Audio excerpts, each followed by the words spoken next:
Marhay na daw mga kaeko. Minsan akala natin lahat ng pagkain ay dapat nasa ref.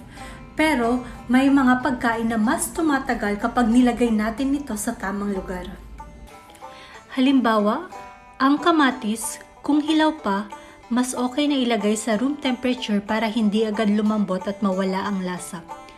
Ang bawang naman, iwasan na ilagay sa ref. Mas mabuting i-store ito sa dry places na may hangin. Kapag malamig at mataas ang moisture ng paligid, mas mabilis itong masira. Ang mga tinapay, kapag nilagay sa ref, mas mabilis itong tumigas.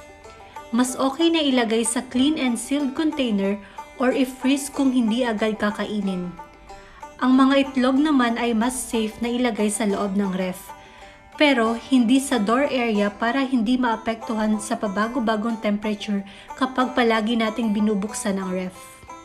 Alamin natin kung saan talaga dapat ilagay ang mga pagkain para mas lalo itong tumagal. Hanggang sa muli mga kaeko!